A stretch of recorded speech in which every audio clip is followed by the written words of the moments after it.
प्रणिपात हो। अखिल प्राणी मात्रों के हृदय में रहने वाले भगवान श्री गोविंद देव को साष्टांग प्रणिपात हो। ये दिव्य कथा एवं श्रीमद् भागवत एवं प्रभु का अनेक रूप से हर समय ये सृष्टि पर अपना दर्शन देना, इन सभी विभूतियों को मेरा साष्टांग प्रणिपात हो।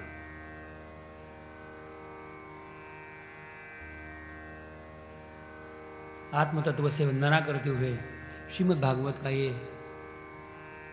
7वें दिन का अंतिम पुष्प प्रभु के चरणों में अर्पित करने के लिए प्रारंभ करते हैं। गोपाल कृष्ण भगवान की जय। भगवान अपने भक्तों को अपनाते हैं। भगवान की अपेक्षा एक ही है कि भक्त ने कहना चाहिए कि हे प्रभु, मैं आपका हूं।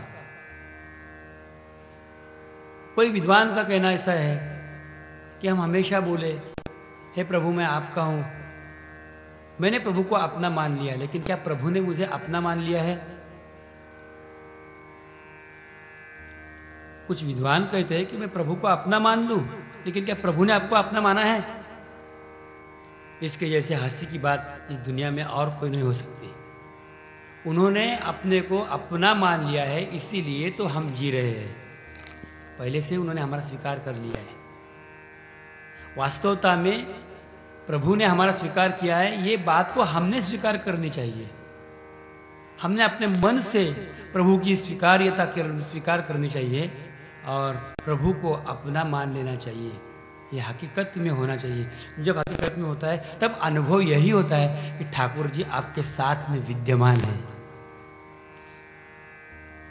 विश्वास इसलिए देना चाहते हैं कि भगवती रुक्मिणी ने इसी प्रकार से विश्वास के साथ प्रभु के साथ अपना नाता जोड़ा था।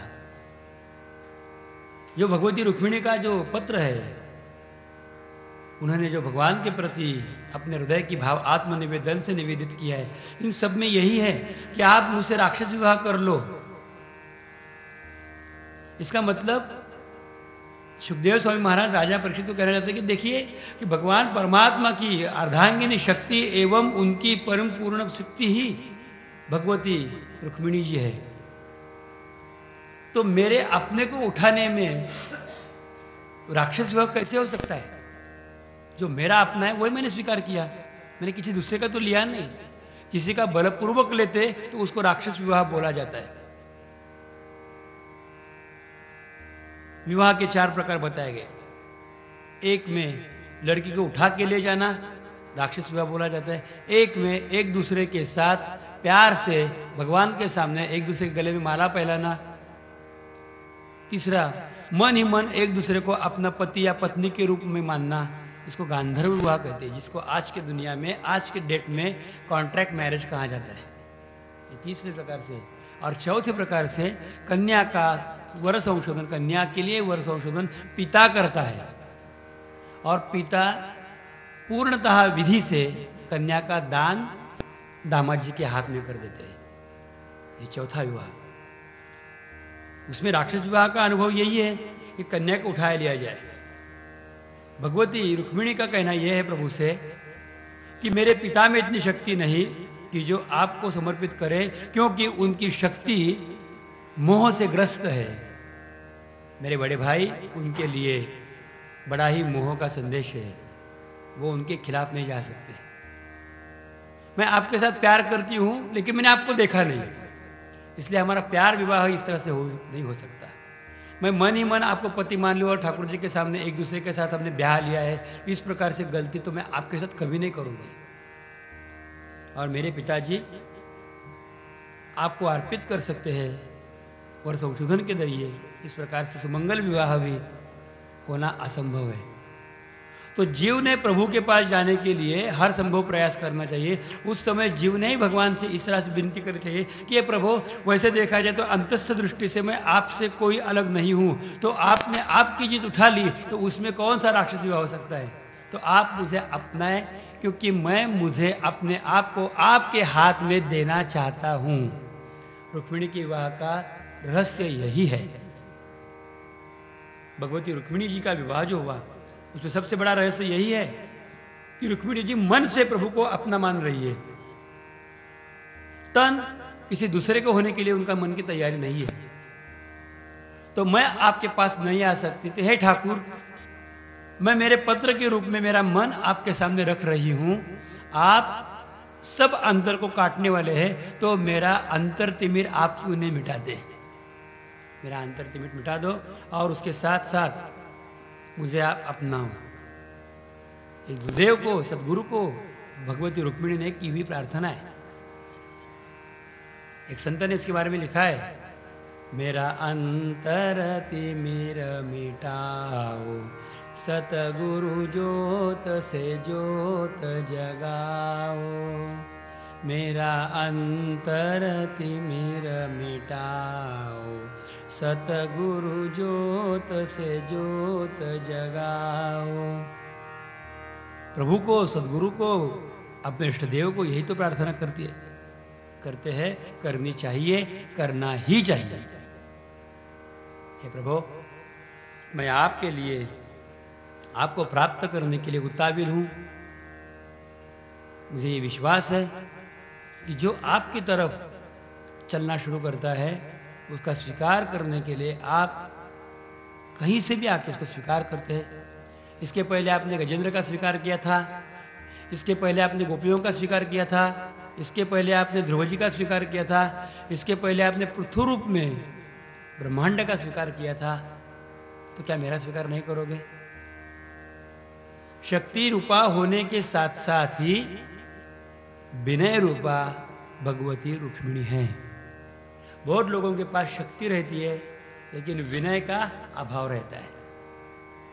और भागवत शास्त्र में जो बात कही गई थी शुरू के दिन, पहले दिन हमने शुरुआत करते हुए थी कि भक्ति, ज्ञान एवं वैराग्य युक्त विवेक किस तरह से बढ़ाया जाता है, रुक्मिणी जी ने बता दिया किस तरह से बढ़ाया जाता है।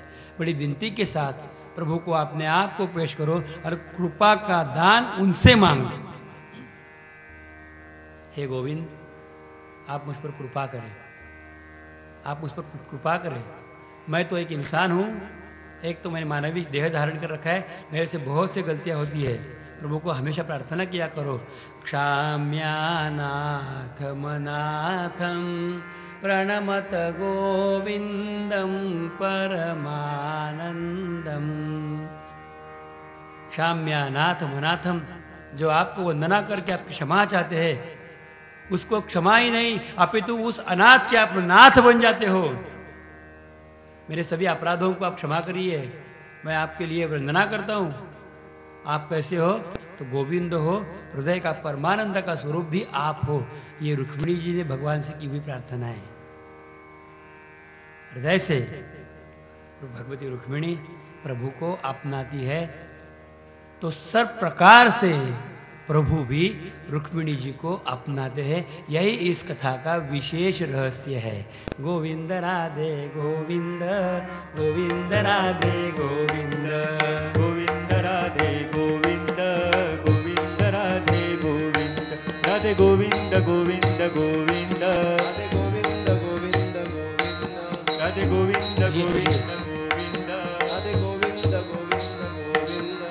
गोविंद गोविंद, गोविंद राधे गोविंद, गोविंद राधे गोविंद, गोविंद राधे गोविंद, गोविंद राधे गोविंद, राधे गोविंद राधे गोविंद, गोविंद राधे गोविंद, गोविंद राधे गोविंद, गोविंद राधे गोविंद, राधे गोविंद गोविंद गोविंद, राधे गोविंद राधे राधे राधे गोविंद गोविंद गोविंद, राधे गोविंद गोविंद गोविंद, गोविंद राधे गोविंद, गोविंद राधे गोविंद, गोविंद राधे गोविंद, गोविंद राधे गोविंद, राधे गोविंद राधे गोविंद, गोविंद राधे गोविंद, गोविंद राधे गोविंद, गोविंद राधे गोविंद, राधे गोविंद गोविंद गोविंद, राधे गोविंद गोविंद गोविंद,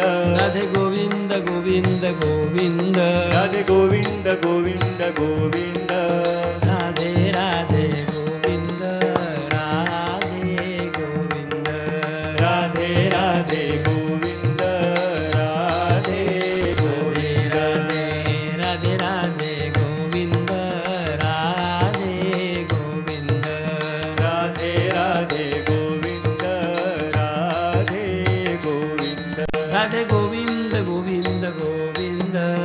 गोविंद गोविंद गोविंद राधे गोविंद गोविंद गोविंद राधे गोविंद गोविंद गोविंद गोविंद राधे गोविंद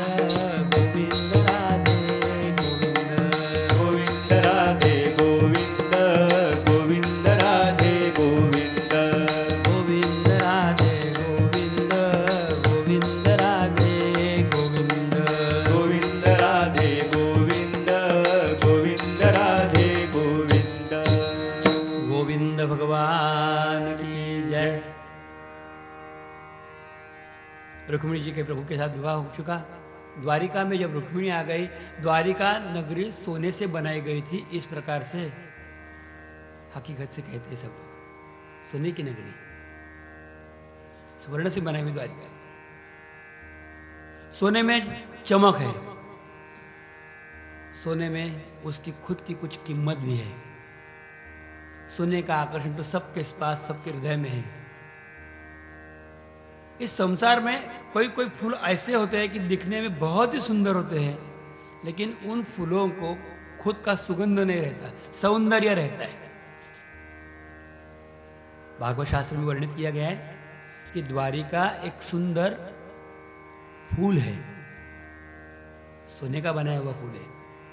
द्वारिका एक अद्भुत स्वरूप है, लेकिन इस फूल में सुगंध नहीं था, इस फूल में प्रेम नहीं था, इस फूल में दिव्यता नहीं थी, एवं इस फूल में आकर्षण करने जैसी कोई शक्ति नहीं थी। भगवान ने जब रुक्मिणी भगवती के साथ शादी कर ली, तब उनके जरिए इस फूल में सुगंध का आगमन हो गया। फूल भी है, सुगंध भी है, उसकी अपनी कुछ क्षमता है, तो वो फूल का अत्यंत आनंद हो जाता है। इसी प्रकार से भगवती रुक्मिणी का आगमन द्वारिका के लिए केवल दिखावा नहीं तो अंदर का दर्शन हो गया। इसलिए द्वारिका में रुक्मिणी जी का आगमन आनंदमय है। सब जगह से सब लोग छोड़ के गए, लेकिन द्वारिका में आज के दिन तक रुक्मिणी ने परित्याग नहीं किया। भगवान को अपनाने के बाद वो जो सुगंध है रुक्मिणी के नाम से, भक्ति के नाम से, आनंद के नाम से, वो आज तक है। स्वधाम प्रभु गए, लेकिन भक्त के भक्ति का अनुभव अगर द्वारिका में आज जाए तो आज भी रुक्मिणी के रूप से दिखाई देता है, विद्यमान है। यद्यपि रुक्मिणी जी आगे भगवान के साथ चले जाने वाली है, फिर भी उन्होंने अपना सुगंध एवं आत्म तत्व वहीं के वहीं रखा है। फिर एक बार इस बात का उच्चारण करना चाहता हूं कि रुक्मिणी भक्ति का एवं अपने आत्म तत्व का मूल स्रोत है, मूल स्वरूप है। इसलिए इस बात को पुष्टि से आपने हृदय में रखना चाहिए। रुक्मिणी जी कौन है? उनका विवाह हो गया, उसके बाद कुछ दिन के बाद बड़ा ही आनंद का मौका मिला। भगवान शिव जी के द्वारा जो कामदेव को जलाया गया था, वो कामदेव शरीर के लिए तरस रहा था, उनको शरीर भगवान श्री कृष्ण के द्वारा रुक्मिणी से प्राप्त हुआ। उनका नाम प्रद्युम्न इस प्रकार से रखा गया। वो दिखने में और स्वरूप में भगवान श्री कृष्ण से कोई भी प्रकार से अलग नहीं थे, जैसे कि श्री कृष्ण का ही छोटा रूप हो। लेकिन बाद में उनका अपहरण किया गया और बड़े होने तक वो कहीं नहीं मिले, और बाद में उनकी भी प्राप्ति हो गई, उनका भी विवाह हो गया। वो उनके गत जन्म की जो पत्नी थी, जिसका नाम रति है, रति के साथ उनका विवाह हो गया। इस प्रकार से बात भागवत शास्त्र में बताई गई। पहले परीक्षित ने पूछा, हे गुरुदेव, मैंने तो सुना है कि भगवान के और दिव्य दिव्य विवाह हो चुके थे, इसमें भगवान के 8 पट्ट महिषा थी। हाँ, तूने सही सुना। भगवान से जो रिश्ता रखते हैं वो 8 पट्टरानियां थी। जैसे कि हे परीक्षित, अपना देह, कोई मानव का देह 8 प्रकार के तत्वों से बना हुआ है, जिसमें पृथ्वी है, आप है, तेज है, वायु है, आकाश है, और उसके साथ मन, बुद्धि और अहंकार, ये 3 तत्व है। 8 तत्वों से कोई इंसान का देह बन जाता है, किसी का शरीर बनता है। वैसे भगवान की अष्टधा प्रकृति है, और जो अष्टधा प्रकृति भगवान के, उनका नाम उनकी 8 पट्टरानियां इस रूप से जाना जाता है। भगवान की कलाएं कितनी है? तो 16,100। थोड़ा सा आपको विस्तार से इस बात में कहना चाहूंगा। आज की दृष्टि से देखा जाए तो जिसको हम डायमेंशन कहते हैं, वो आज के ज़माने में 4 डायमेंशन 4D तक जा चुका है। 3 डायमेंशन त्रिमिति से तो हम देखते हैं, लेकिन अभी 4D तक प्रिंसिपल आ चुका है। चौथे दृष्टि से देख सकते हैं। तो आज के विज्ञान की सैटेलाइट के जरिए देखने की दृष्टि से सब प्रकार से देखा जाए तो 4 के आगे नहीं गया। लेकिन भगवान के लिए जो गिना गया वो भगवान के भागवत शास्त्र में वर्णित किया गया है। प्रभु की दृष्टि एवं कार्य एवं तत्व 16 डायमेंशन से है, 16 प्रकार से तत्व से है। ये हर एक डायमेंशन का मतलब उनकी पट्टरानियाँ, तो वो गिना जाए तो 16,100 बन जाती है। अष्टधा प्रकृति है, ऐसे प्रकार से गिना जाए तो भगवान 16,108 है। कितनी भी बुद्धि की सोच कर ले, वहाँ तक पहुँचना भी नामुमकिन बात है। ये प्रभु के अत्यंत दिव्य अवस्था है। एक समय की बात है, उस द्वारिका में एक गोप रहते थे जिनका नाम सत्राजित है। उन्होंने भगवान सूर्यदेव को प्रसन्न कर लिया और उनसे सेमंतक नाम का मणि हासिल किया, प्राप्त किया। वो मणि रोज 8 भार सोना पैदा करता था, प्रसवता था, देता था। सूरज की तेज किरण जिससे उस पर गिरती तो अपने आप उससे सोना निकलता था। जैसे कि पेड़ को अपने आप फल लगते हैं, फल काट लेने के बाद पेड़ मरने जाता, फिर दोबारा सीजन में उसको फूल लगते हैं, उसके फल बन जाते हैं। उसी प्रकार हर 24 घंटे के बाद वो मणि को सूर्य का दर्शन होते ही वो 8 भार सोना तैयार करता था। इसलिए बात ऐसी होगी कि द्वारिका में सोना एक गोप के पास द्वारिका से राजकोष से ज्यादा हो गया, तो अर्थव्यवस्था का इनबैलेंस हो गया। समांतर अर्थव्यवस्था, एक के साथ दूसरी एक अर्थव्यवस्था चलने लगी। इससे राज में अराजकता हो गई। भगवान श्री कृष्ण उस समय विदेश मंत्री के रूप में काम करते थे। राजा के रूप में थे महाराज उग्रसेन, युवराज के रूप में थे भगवान बलभद्र जी, और विदेश मंत्री के रूप में काम करते थे भगवान कृष्ण। थे तो विदेश मंत्री, लेकिन देश का भी देखते थे। तो वो उन्होंने ये सब बात देख ली और एक दिन राजसत्ता की ओर से सत्राजित को संदेशा दिया कि आपके पास जो मणि है इससे धन की वृद्धि होती है, वो आपकी मुझे अच्छा लगता है, लेकिन ये मणि बड़ी परेशानी कर रहा है, तो कृपा करके आप ये मणि राजा को अर्पित कर दे। इससे बात ऐसी होगी, सत्राजित के मन में कृष्ण के प्रति कुभाव आ गया और उन्होंने राजा के पास कृष्ण के लिए एक कंप्लेंट दर्ज की। भाई, आपके मंत्री ने मेरे संपत्ति के ऊपर दृष्टि रखी है, मुझे मेरे मणि को, हम दोनों को भी प्रोटेक्शन चाहिए, क्योंकि हमें कृष्ण से डर है। भगवान के ऊपर उस राज्यसभा का नाम सुधर्मा था, उसमें एक प्रकार से आयोग बिठाया गया। ये क्या बात है बताइए। भगवान कृष्ण ने राज्यसभा में अच्छी तरह से समझाया कि ये मणि मुझे नहीं चाहिए, लेकिन समांतर अर्थव्यवस्था हो रही है, ये बात ठीक नहीं। लेकिन ना एक किसी ने मानी। कृष्ण ने इस तरह से करना चाहिए कि जिसके पास संपत्ति उसके पास रहने देनी चाहिए, वगैरह वगैरह वगैरह, फलाना फलाना फलाना, बुद्धि चलाने वाले लोग तो बहुत रहते हैं। बात ऐसी, कुछ दिन के बाद सत्राजित ने और एक अपनी कंप्लेंट दर्ज की। उसने बता दिया कि मेरे मणि की चोरी हो गई है और ये इसका चोर केवल कृष्ण ही है। मंत्री महोदय के रूप में बैठे हुए विदेश मंत्री अपने आप को भगवान मानते हैं, वो चोर है, उन्होंने मेरे मणि को चुराया है। अब की बार भगवान के लिए बहुत ही कठिन प्रसंग आ गया। उस समय भगवान ने निवेदन किया और राज्यसभा के कुछ सदस्यों का एक शिष्टमंडल बनवाया। ये प्रकार उस तब से है सच्ची लोकशाही, रियल डेमोक्रेसी। मेरे ऊपर निष्पक्षपात से आप सब कुछ चेक कर सकते हो, देख सकते हो। फिर भगवान ने अपने ही गुप्त वार्ताओं से सब देखने शुरू किया, क्या हुआ होगा। तब पता चला कि सत्राजित का एक छोटा भाई है, उसका नाम प्रसेन है, वो गायब है। वो कहाँ गया? प्रसेन के लिए सब लोग जब ढूंढते ढूंढते आगे गए तो पता चला कि प्रसेन मर चुका है। उसके बॉडी के कुछ अवशेष और कपड़े मिल गए। तो इसको किसने मारा? आगे जाके देखा तो प्रसेन को मारने वाले कोई एक जंगली जानवर जैसे कोई है, और वो पैदल पैदल एक गुहा की तरफ गए, पर्वत की तरफ गए, वो देख लिया। वो पर्वत गुहा में भगवान प्रभु अंदर गए, तो वहाँ उन्होंने वो सेमंतक नाम का मणि एक छोटे बच्चे के पालने के ऊपर टांगा देख लिया। जब मणि उन्होंने पा लिया, उनको बड़ा अच्छा प्रसन्न था कि ये मणि यहाँ तक आ गया, मणि तो मिल गया, किसने लाया, कैसे लाया, प्रूफ इकट्ठा करना बात की बात है, मणि तो मिल गया। प्रभु ने मणि का जैसे स्पर्श किया, उसी समय कोई एक हाथ ने भगवान को जोर से मारा। पीछे की तरफ जब देख लिया तब पता चला कि कोई एक बड़ा सा वृक्षराज है,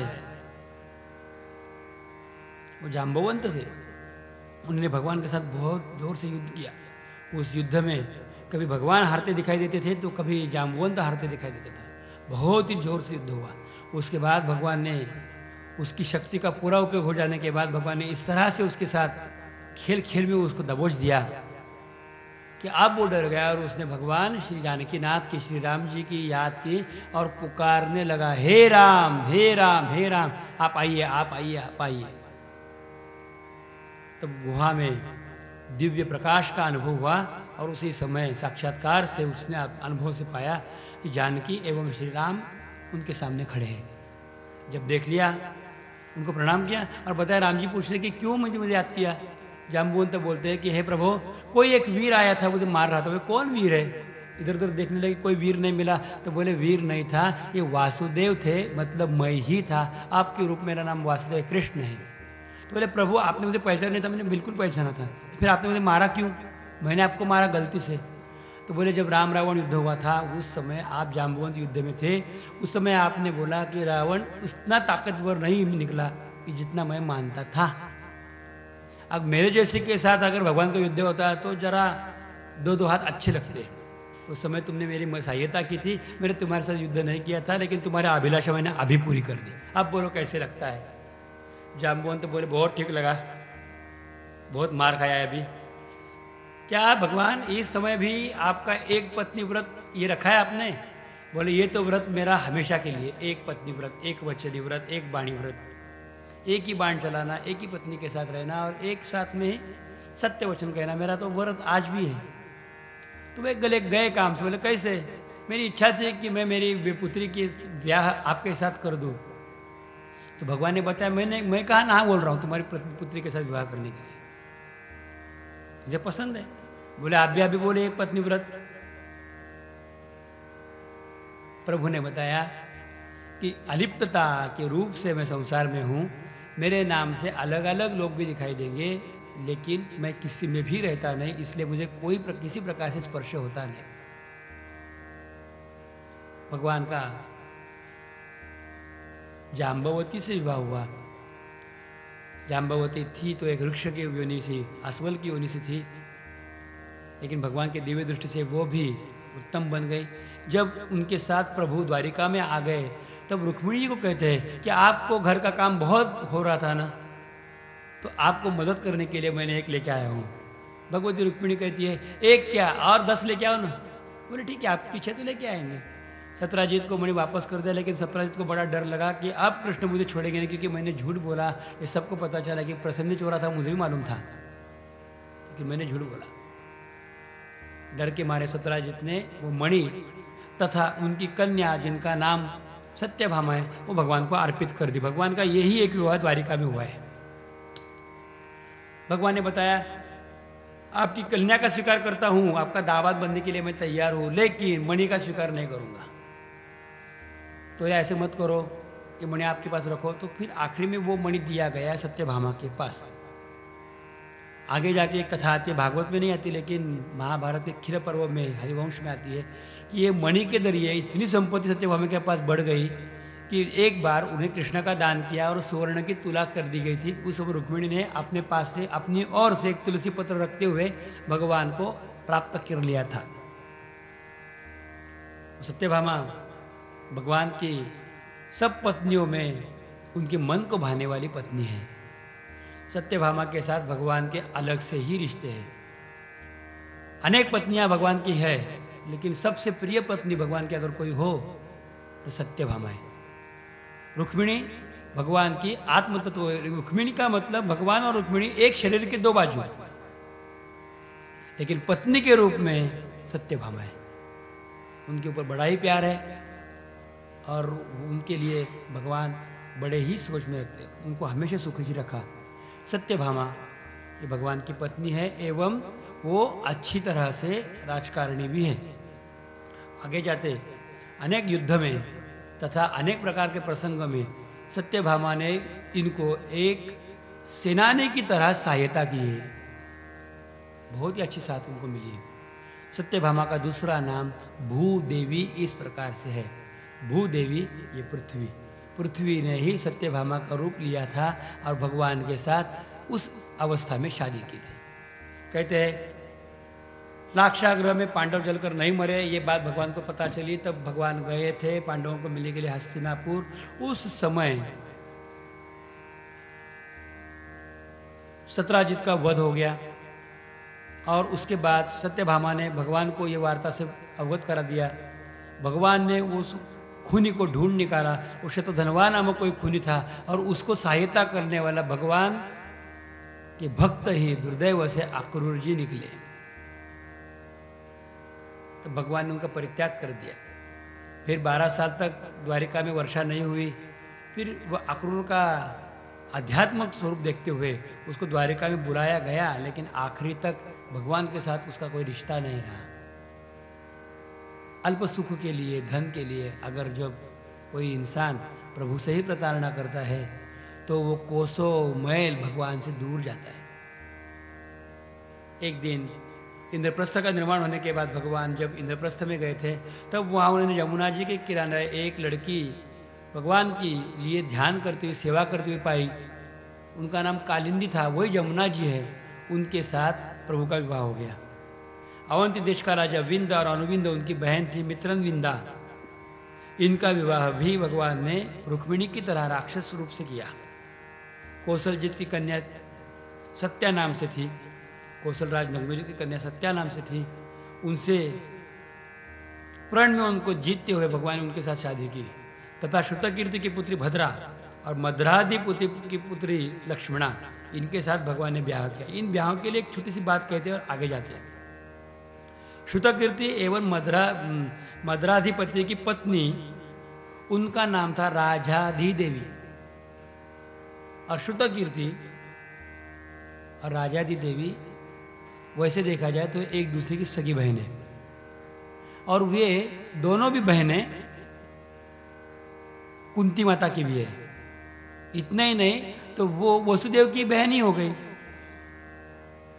तो उनकी जो पुत्रियां हैं, एक का नाम भद्रा और एक का नाम लक्ष्मणा,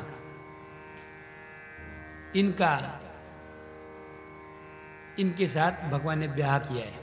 यानी कि बुआ की लड़की के साथ प्रभु ने ब्याह किया है।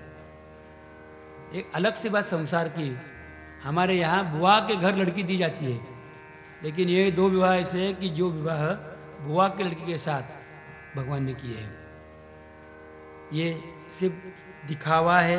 ये सब करना, ये सब दिखावा है। ये सब भगवान की अष्टधा प्रकृति अलग अलग स्थान पे बसी हुई थी। आगे जाके एक बात और कहना चाहते हैं कि बुआ की लड़की की शादी की, मन में थोड़ा सा जचता नहीं, तो आगे जाके एक मंदिर की बात ऐसी है कि भगवान की अंतस्थ शक्ति जो है उसी का एक दूसरा नाम सुभद्रा है। रूप में देखा जाए तो सुभद्रा तत्व भगवान की पत्नी ही है, लेकिन इस युग में, इस अवतार में वो भगवान की सगी बहन बन के आई हुई है। आत्म तत्व से और सृष्टि की रचना से वो अनादिकाल से प्रभु की पत्नी है और इस लीला में वो भगवान की बहन बन के आई है। तो बहन के साथ तो विवाह नहीं होता, इसलिए भगवान ने अपनी ही विभूति, जो अर्जुन है, अर्जुन जो अपनी ही विभूति है, उसके साथ सुभद्रा को ब्याह दिया है आगे जाके। और उसने बताया कि अर्जुन में और मुझ में कोई अंतर नहीं है, क्योंकि हम दोनों नर एवं नारायण के रूप में ही प्रकट हो चुके हैं। ये अधिक जानकारी सिर्फ अभ्यास करने के लिए, अपने तत्वों को जानने के लिए ही बताई गई है। इस प्रकार से भगवान के 8 विवाह हो चुके और बाद में भूमासुर ने, प्राग ज्योतिषपुर में रहने वाले भूमासुर ने माता आदि के कुंडल एवं उपवर कन्याओं को चुराया था। उनके कारागृह में 16,100 उपवर कन्या बंदिश थी सत्यभामा के साथ भगवान ने भौमासुर के ऊपर हमला बोला और नरक चतुर्दशी के दिन, आश्विन वद्य चतुर्दशी के दिन प्रातःकाल के समय भगवान ने भौमासुर का उद्धार किया। भौमासुर था पृथ्वी का ही पुत्र। पहले में सत्यभामा को मालूम नहीं था। भौमासुर मरने के बाद सत्यभामा को बड़ा दुख हुआ। उनकी सांत्वना प्रभु ने की है, क्योंकि पिछले जन्म में उनका वो पुत्र था। भौमासुर के कारागृह में बंदिस्त जो 16,100 युवतियाँ थीं, उन सबको छुड़ाया और एक सामाजिक रूप से भगवान ने सबके साथ विवाह कर लिया। सबको अनाथ नहीं तो सनाथ कर दिया। इस प्रकार से भगवान के 16,108 विवाह बन चुके। ये सब विवाह अप्राकृतिक है, इसमें प्रकृति का कोई भी संबंध नहीं है। सच रूप में देखा जाए तो इस जगत में सिर्फ 2 ही पुरुष है। एक का नाम है भगवान कृष्ण और दूसरे का नाम है वीरवर अर्जुन। 2 ही पुरुष है, बाकी जितने भी जीव है वो सब स्त्रियां ही है। यद्यपि वो अपने आप को पुरुष मानते हैं, फिर भी ज्ञान दृष्टि से वो स्त्री के रूप में ही है। सब भगवान के पत्नियां ही शक्ति के रूप में ही तो है। सिर्फ कहना है, सिर्फ उच्चारण है। इससे भी ज्यादा प्रभु की अवस्था एवं तत्व का गुण वर्णन भागवत शास्त्र में किया गया है। ये सब विस्तार से कहने का कारण इतना ही है कि प्रभु किस तरह से कार्य करते हैं, थोड़ा सा समझ में आए तो भी ठीक है। भगवान का जो भगवान की जो लीलाएं हैं वो 16 डायमेंशन से देखी जाती है, 16 कलाओं से देखी जाती है। भगवान को 16 कला से युक्त माना जाता है। तो ये सब पत्नियां और ये 16 कला का प्रतीक के रूप में है।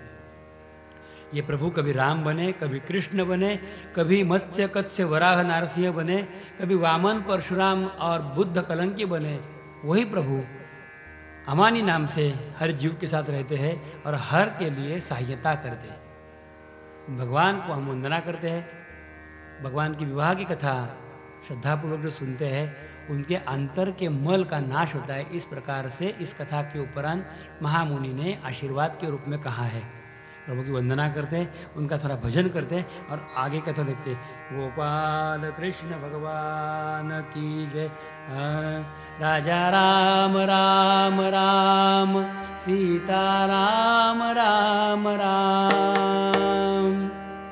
राजा राम राम राम, सीता राम राम राम। राजा राम राम राम, सीता राम राम राम। राधे श्याम श्याम श्याम, सीता राम राम राम। राधे श्याम श्याम श्याम, सीता राम राम राम।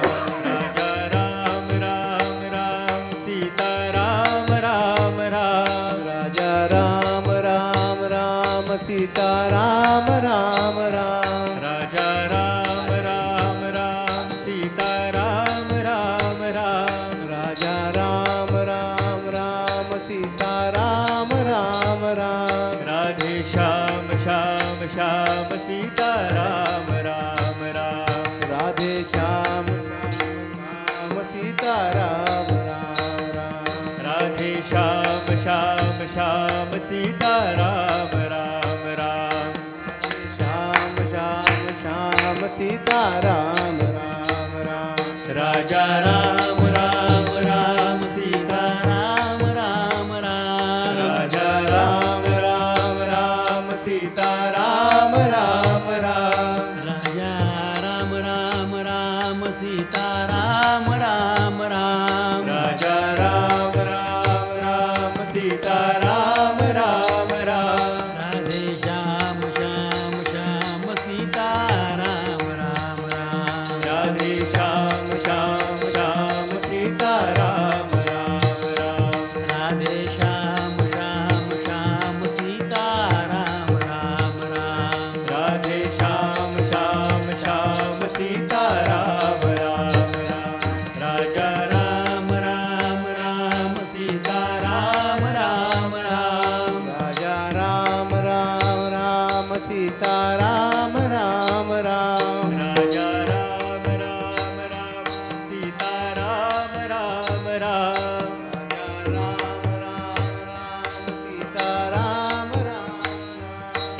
राधे श्याम श्याम श्याम सीताराम राम राम राधे श्याम श्याम श्याम सीताराम राम राम राधे श्याम श्याम श्याम सीताराम राम राम राधे श्याम श्याम श्याम सीताराम राम राम राजा राम राम राम राम राम सीताराम राम राम राजा राम राम राम राम राम सीताराम राम राम राजा राम राम राम राम राम सीताराम राम राम राजा राम राम राम राम राम सीताराम राम राम राधे श्याम श्याम श्याम सीताराम राम राम राधे श्याम श्याम श्याम सीताराम राम राम राधे श्याम श्याम श्याम सीताराम राम राम राधे श्याम श्याम श्याम सीताराम राम राम राजा राम राम राम सीताराम राम राम राजा राम राम राम सीताराम राम राम राजा राम राम राम सीताराम राम राम राजा राम राम राम सीताराम राम राम राधे श्याम श्याम श्याम सीताराम राम राम राधे श्याम श्याम श्याम सीताराम राम राम राधे श्याम श्याम श्याम सीताराम राम राम राधे श्याम श्याम श्याम सीताराम राम राजा राम राम राम सीताराम राम राम राजा राम राम राम सीताराम राम राम राजा राम राम राम राम राम सीताराम राम राम राजा राम राम राम राम राम सीताराम राम राम राधे श्याम श्याम श्याम सीताराम राम राम राधे श्याम श्याम श्याम सीताराम राम राम राधे श्याम श्याम श्याम सीताराम राम राम राधे श्याम श्याम श्याम सीताराम राम राम राजा राम राम राम सीताराम राम राम राजा राम राम राम सीताराम राम राम राजा राम राम राम सीताराम राम राम राजा राम राम राम सीताराम राम राम राधे श्याम श्याम श्याम सीताराम राम राम राधे श्याम श्याम श्याम सीताराम राम राम राधे श्याम श्याम श्याम सीताराम राम राम राधे श्याम श्याम श्याम सीताराम राम राम गोपाल कृष्ण भगवान की जय। भगवान दिव्यता स्वरूप है, उनके 16,108 विवाह बन चुके और हर एक पत्नी के साथ उन्होंने अलग अलग उनके लिए रहने का व्यवस्था एवं सब प्रकार से रिश्ता रखा था। भगवान ने उस समय द्वारिका में 16,000 रूप दे के रखे थे और हर एक पत्नी के साथ वो विद्यमान रूप में थे। इतना ही नहीं तो उनको हर एक पत्नी से 10-10 पुत्र भी प्राप्त हो चुके। ये सब कहते हैं इतने सब होने के बाद भी प्रभु के लिए वो ब्रह्मचारी है, एक पत्नी व्रती है, इस प्रकार से ही है। ये सब अंतर्दृष्टि की ज्ञान दृष्टि की बात है। तो कामणे नटधारी भोग भोगोने ब्रह्मचारी। एक नाटक में काम करने वाले एक्टर की तरह उन्होंने इतनी शादियां कर ली, इतने प्रसंग रखे, इतने पुत्र भी हुए, लेकिन उसमें किसी में भी वो लिप्त नहीं थे। इस महापुरुष हर दिन सुबह जल्दी उठकर ध्यान धारणा एवं पूजा पाठ भी करते थे। उनकी पूजा में उनके ठाकुर जी की इष्ट देवता के रूप में उन्होंने अपने भक्तों की प्रतिमाएं बना के रखी थी। प्रभु नित्य रूप से अपनी माता पिता का वंदना करके आया करते थे। उनके साथ साथ वो अपने आप को एक रूप से मानते थे। नित्य रूप से राजपाट भी देखते थे, राजकार्य भी देखते थे नित्य रूप से पुराण श्रवण भी करते थे और नित्य रूप से गुप्त हेरों के साथ वार्तालाप भी किया करते थे। जैसे सब प्रकार से समझ जाते थे कि क्या और किस प्रकार से ये सब संसार चल रहा है, कोई कमी तो नहीं। ये भगवान के लिए एक बार उनको राजस्व यज्ञ के बुलाने के लिए महाराज युधिष्ठिर जी आ गए। उसी समय नारद जी भी आ गए और नारद जी ने बताया कि जरासंध जो मगध देश का अधिपति है, जो आपके मामा कंस के ससुर जी है, जिनके साथ आपने 17 बार युद्ध किया था, उनको परास्त किया था, वही उन्होंने अनेक राजाओं को अपने बंदीशाला में डाल दिया है तथा उनके अत्याचार बहुत बढ़ गए। पहले जरासंध को निपटा ले। तो प्रभु ने उन्हें हाँ बताई और फिर भगवान प्रभु कृष्ण, अर्जुन एवं भीम ये तीनों जरासंध के पास ब्राह्मण के रूप में गए और उन्होंने युद्ध की भिक्षा मांग ली जरासंध से। जरासंध ने पूछा कि अपना परिचय दो फिर युद्ध करूंगे। भगवान ने अपना नाम कृष्ण बताया। जरासंध ने मन में सोच लिया कि ये बड़ा ही नाटकी है, इसके साथ मैंने 17 बार प्रयास किया लेकिन मैं प्रत्येक बार हार चुका हूँ, उसके साथ मैं युद्ध नहीं कर सकता। अर्जुन को देख लिया तो उसके बाण के प्रति उनको डर आने लगा। भीम तगड़ा है, उसके साथ मल्ल युद्ध करेंगे। फिर भीम का और जरासंध का युद्ध शुरू हो गया। उन 50 दिन तक उनका युद्ध चला, कोई किसी से हटने वाला नहीं था। कई बार भीम ने जरासंध को मार गिराया लेकिन वो अपने आप जुड़ जाता था और फिर एक बार उतनी शक्ति से युद्ध कर रहा था।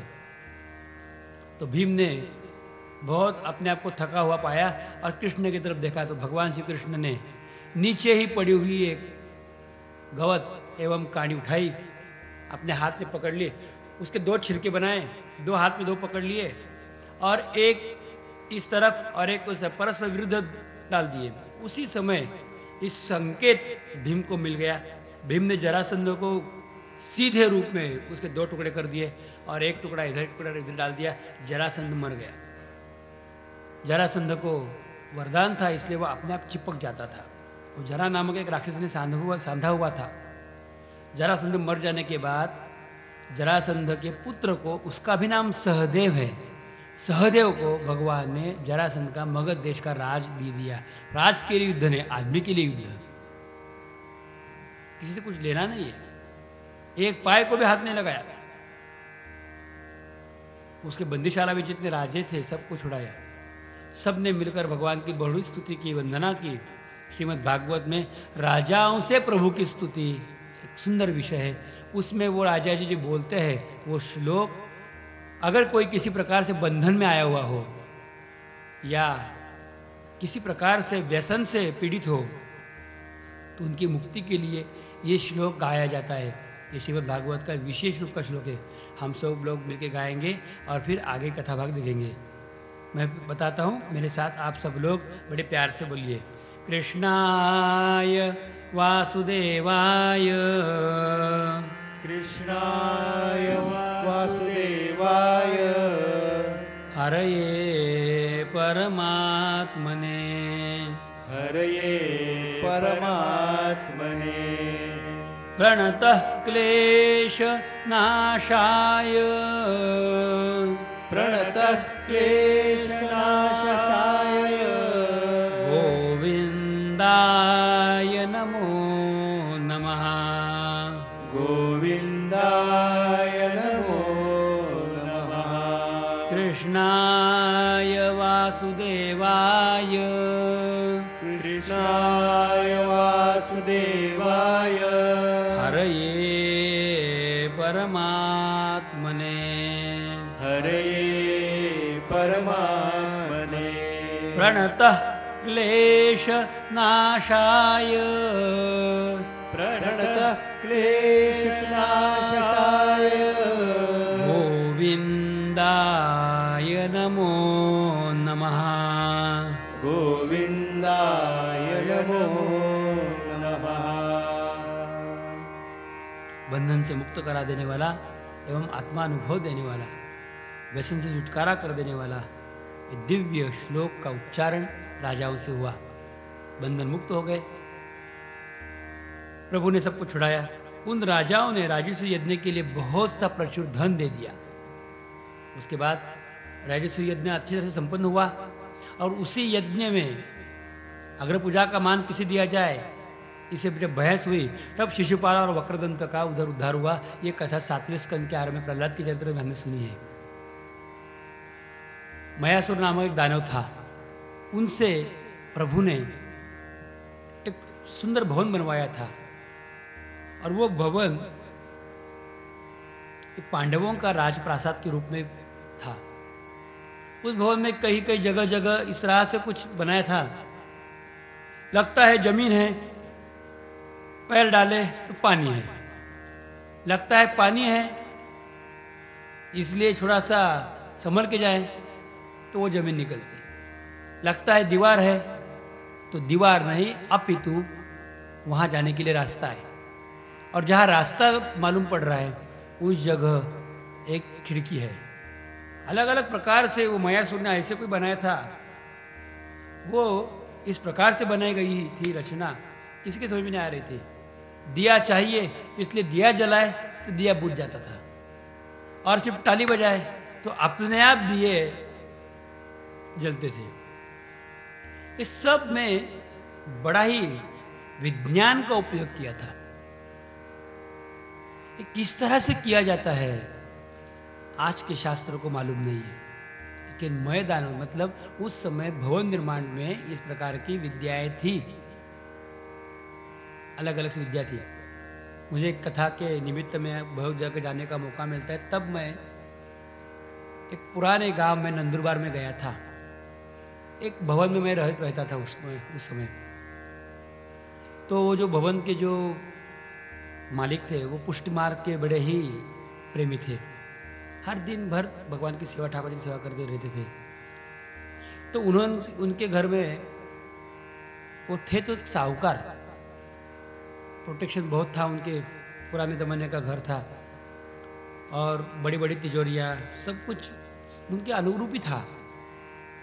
मेरा कहने का मतलब ये है कि उन्होंने मुझे एक बात बताई कि महाराज जी आपको कहने में कोई हर्ज नहीं, लेकिन हमारे भवन में एक विशेषता है, अगर आप मेन स्विच ऑफ कर देंगे और इलेक्ट्रिक का सप्लाई तोड़ देंगे तो इमीडिएटली हर एक रूम में एक एक दिया जलेगा, तथा भवन के बाहर के जितने भी दिए हैं वो हर एक कोने पे एक एक दिया जलेगा। किसी ने उसका सप्लाई तोड़ने का प्रयास किया तो भवन में से 3 जगह ऐसी थी कि जिसमें से अपने आप सायरन बजता था, और उन्होंने इस प्रकार का एक्सपेरिमेंट करके दिखाया मुझे किस तरह से है। और वो सब वायरिंग वगैरह उन्होंने बताया कि उनके दादाजी ने की थी, वो जमाना उन्होंने जो बताया वो 1896 की बात, और आज तक वो वायरिंग विद्यमान है। कैसे की थी, कंसील्ड थी क्या, सामने से दिखती है, लेकिन कहाँ से, कौन सा, किस प्रकार से की है। अब उस समय कहाँ दिया, उस समय लाइट की व्यवस्था कहाँ थी, तो उन्होंने उस जमाने में जनरेटर सेट एवं अपना अपना सब कुछ लिया था, इस जमाने से ही चल रहा था। वो व्यवस्था में इस प्रकार से कुछ ना कुछ करके रखा था। थोड़ा कहने में आगे पीछे का भी मतलब हो गया, तो भी ये सब बातें आज की विद्यमान की स्थिति में, लेकिन इसमें कोई कमी है, लेकिन मयासुर ने बनाया हुआ भवन उससे भी अलग। ये समझने के लिए मैंने एक एग्जाम्पल के रूप में बताया, इस तरह से ही होता है। तो वो जो भवन बना, ये सब देखने के लिए दुर्योधन आदि आए थे, और दुर्योधन एक जगह जमीन देखते हुए चलने लगा और वो पानी में गिर पड़ा। वो बहुत बड़ा ही पानी का एक हौद था, उसमें गिर पड़ा। उस समय द्रौपदी हंस पड़ी और उसने बोले कि अंधे के बेटे अंधे ही दिखते हैं, और यही ठिणगी हो गई महाभारत युद्ध की। इसका उपयोग भगवान ने युद्ध के लिए ही किया था, और उसके बाद जरासंध के उद्धार के बाद भगवान ने इसके आगे अपने हाथ से किसी को मारा नहीं, अपितु पांडवों के हाथ से पृथ्वी का बचा हुआ भार सब हरण कर लिया। महाभारत युद्ध का निमित्त करते हुए बचे हुए सब राक्षसों का एवं राक्षसी वृत्तियों के आदमियों का सबका हरण और निर्दालन प्रभु ने कर दिया। भगवान का चरित्र अत्यंत दिव्य है। प्रभु का चरित्र मनोहारी है एवं अनुभव करने जैसे है। संत कहते हैं कि भगवान का चरित्र सुना जाए और अंतःकरण शुद्ध किया जाए। भगवान के चरित्र के जैसा बर्ताव करने का प्रयोग किसी ने भी न करे, क्योंकि कृष्णस्तु भगवान स्वयं, उनके जैसा सोच भी अपनी बस की बात होती नहीं। बहुत अलग सी बात भागवत शास्त्र में बताई गई। ये दिव्य चरित्र को हम वंदना करते हैं, अनेक प्रकार से प्रभु का चरित्र है। अंतिम भूभार जो था, उन्होंने महाभारत युद्ध का निमित्त करते हुए अर्जुन के द्वारा सबको समाप्त कर दिया, और फिर एक बार एक छोटी सी बीज से फिर एक बार, एक छोटे से बीज से फिर एक बार वृक्ष बन जाता है। इसी प्रकार छोटे बीज सत्व रूप से उन्होंने स्थापना कर दी महाराज युधिष्ठिर की, और उनसे फिर आगे जाके ये नित्य वंश का, भगवत भक्त वंश का निर्माण जो किया है। ये सब प्रभु का चरित्र अत्यंत दिव्य है, उन सबको वंदना करते हैं। और आगे की कथा देखते हैं, प्रभु की वंदना करते हुए आगे की कथा देखते हैं। गोपाल कृष्ण भगवान की जय। जय जय यशोदानंदन की, जय जय यशोदानंदन की, हाथ लकड़िया चंदन की। जय जय यशोदानंदन की, हाथ लकड़िया चंदन की। जय जय यशोदानंदन की, हाथ लकड़िया चंदन की। जय जय यशोदानंदन की, हाथ लकड़िया चंदन की। जय जय यशोदानंदन की, हाथ लकड़िया चंदन की। हाथ लकड़िया चंदन की, माला तोड़ी मोतन की। हाथ लकड़िया चंदन की, माला तोड़ी मोतन की। यशोदत्त महाराज जी गाया करते थे, ये उनका भजन है।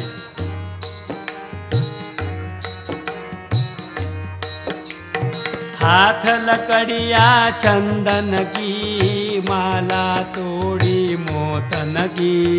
हाथ लकड़िया चंदन की, माला तोड़ी मोतन की। माला तोड़ी मोतन की, जय जय यशोदानंदन की। माला तोड़ी मोतन की, जय जय यशोदानंदन की। जय जय यशोदानंदन की, हाथ लकड़िया चंदन की। जय जय यशोदानंदन की, हाथ लकड़िया चंदन की। हाथ लकड़िया चंदन की, हाथ लकड़िया चंदन की। हाथ लकड़िया चंदन की, हाथ लकड़िया चंदन की। हाथ लकड़िया चंदन की, हाथ लकड़िया चंदन की। हाथ लकड़िया चंदन की, हाथ लकड़िया चंदन की। जय जय यशोदानंदन की, हाथ लकड़िया चंदन की। जय जय यशोदानंदन की, हाथ लकड़िया चंदन की। जय जय यशोदानंदन की, हाथ लकड़िया चंदन की।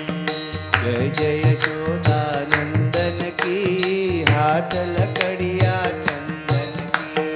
हाथ लकड़िया चंदन की, हाथ लकड़िया चंदन की। हाथ लकड़िया चंदन की, हाथ लकड़िया चंदन की। हाथ लकड़िया चंदन की, माला थोड़ी मोतन की। हाथ लकड़िया चंदन की, माला तोड़ी मोतन की।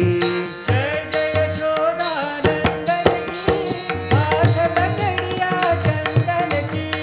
जय जय यशोदानंदन की, हाथ लकड़िया चंदन की। जय जय यशोदानंदन की, हाथ लकड़िया चंदन की। जय जय यशोदानंदन की, हाथ लकड़िया चंदन की। कृष्ण कन्हैया लाल की। श्रीमद् भागवत माने भगवान का चरित्र वर्णन। प्रथम रूप से हमने देखा है कि श्रीमद् भागवत के दो बाजू है, एक में प्रभु का चरित्र है एवं एक में भगवान समझने के लिए भक्तों का चरित्र बताया गया। अभी तक हमने अनेक प्रकार की कथाओं से द्वारा प्रथम स्कंद से लेकर अभी तक अनेक कथाओं के द्वारा भक्तों का एवं प्रभु की विशेष रूप का अनुभव किया है। अब एक विशेष रूप से भक्त की ही कथा आती है। श्रीमद् भागवत में एक भक्त का जाना जाता है, उनकी कथा का उच्चारण अभी हो रहा है, जिनका नाम है सुदामा। जिन्होंने अपने इंद्रियों का अच्छी तरह से दमन किया है, उनका नाम सुदामा। ब्राह्मण है, प्रभु के भक्त है एवं भगवान के मित्र भी है। भागवत में उनके लिए बताया गया है, कृष्णस्यासित सखा कश्चित, कृष्णस्यासित सखा कश्चित ब्राह्मणो ब्रह्मवित्तमः विरक्त इंद्रियार्थेषु प्रशांतात्मा जितेन्द्रिया।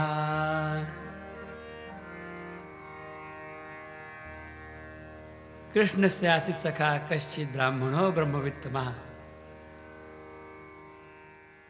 विरक्त इंद्रियार्थेषु